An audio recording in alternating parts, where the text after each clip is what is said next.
Greetings. The way you drive can either cost you thousands or save you a fortune in car repairs. For example, hard braking or aggressive acceleration could be a disaster for your wallet and for your safety and for others around you. In this video, we're going to talk about how smart driving is good for your wallet and good for your safety. So let's get to it.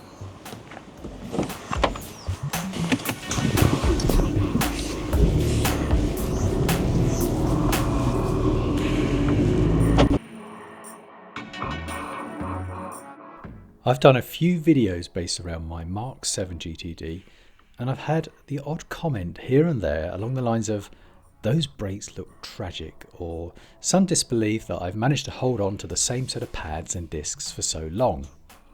Well, these comments got me thinking, how have my brakes lasted this long? Hence I was driven to make this video.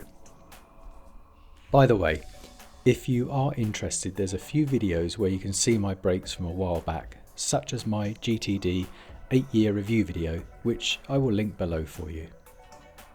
Back to the current day, and I just wanted to mention that I did have my rear discs and pads changed fairly recently. Not because they were wearing out, but mainly because they looked fairly shocking, to be honest. The discs were very corroded and I was coming up to a 9-year MOT, and I thought I'd play safe and get them changed, as I think I could have been down for an advisory, and so far I have a clean bill of health on those. I know the discs would have had to have been pretty bad, but I didn't fancy taking any chances.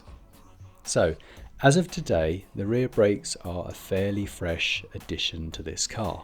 However, I've been having a bit of fun with my everlasting front brakes. After nearly 9.5 years and coming up for around 79,000 miles, I'm still on the original front set. However, I have no idea if this is some major achievement or not. Maybe you can tell me, how long do your brakes usually last? So when I had this MOT done, which was approximately 4 months and 2,500 miles ago at the time of filming, I did make it through with no advisories. Woohoo! I even commented to the MOT inspector that I was expecting a note on the front brake pad wear, only to be told that all is good and there's plenty of wear left. As I mentioned earlier, I've been curious as to how I have managed to hang on to my front brakes for so long. I must be either the most boring driver out there, or I am subconsciously kind on my brakes in the way that I drive. I'd like to think it is the latter. When I think about this, I reckon my driving style is based around anticipation. Maybe this stems from when I learned to drive. My instructor was always on at me about not using the brakes unnecessarily. Maybe that sunk in. Another factor that obviously helps my brakes longevity is the fact that I don't do a huge number of miles a year at the moment. So naturally, I should have a set of brakes last for longer. When I got this car, I opted for diesel because my mileage was higher at the time. Now I have to make sure I go out on longer journeys to take care of the DPF and not just short trips. My daily use is fairly urban with a few 500-mile round trips here and there. Back to brakes. I thought I'd pop onto the RAC website to get a quote for front pads and discs on a Mark 7 GTD. Kind of concentrates the mind, doesn't it? What do you think of the price quoted here? Now, I've been thinking about how I drive, or should drive, not just to save my brakes, fuel and general wear and tear, but also to enjoy the benefit of longer gaps in between shelling out on car maintenance. This would be a very long video if I went through every brake saving technique out there. So I'm just going to go through just a few tips, the last one being more in tune with my driving style, I'd say. This isn't a driving lesson, but just a few takeaways that I think are worth considering, because if you treat your brakes well, surely they will return the favour. But that's what the comments are for. Some of these tips will be obvious to some, no doubt, so if you have any other expert points, do let us all know below. It's good to share. So here we go, some tips, in no particular order, that I think are a useful way to save your brakes, which will by default save on other areas as well.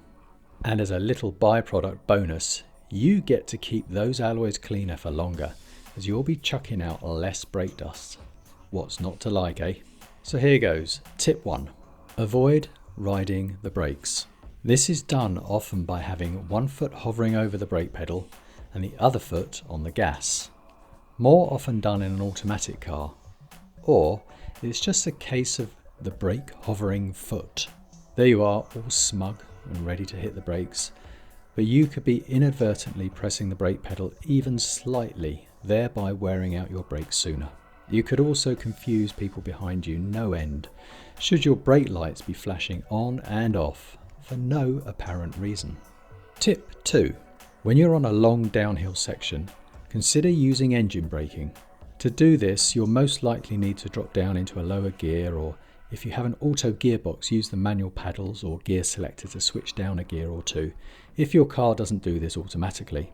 Some autos actually have an L symbol for just this. We are talking long, usually quite steep hills here, that you'll be on for a few minutes, by the way, not a short hill where braking normally is just fine. Bear in mind that braking for long periods of time will really increase wear and tear on the brakes. You could also overheat your brakes, which reduces the effectiveness of braking, otherwise known as brake fade. Plus, prolonged braking can damage the integrity of the brakes over time. Tip 3. Don't tailgate. Stay out of my territory. Being up the rear end of the car in front of you will do your brakes no favours. Without a decent gap, you'll be on and off those brakes more than you need to be, let alone the safety issues involved in tailgating. Oh, and there's a very well-known saying, if you don't know it already: only a fool breaks the 2-second rule. A good one to remember and a lifesaver. I'd be really interested to know how you deal with tailgaters. Do you just pull over and let them pass? Let me know below. Tip 4.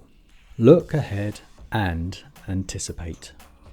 I'd say this is the most important tip for me and sits well with my driving style. Looking ahead and anticipating while driving is essential for safety and smooth driving. Smooth driving saves a ton of fuel, and at £1.45-ish plus per litre for diesel at the time of filming, it soon adds up. Here are some key techniques to help you save those brakes by anticipating.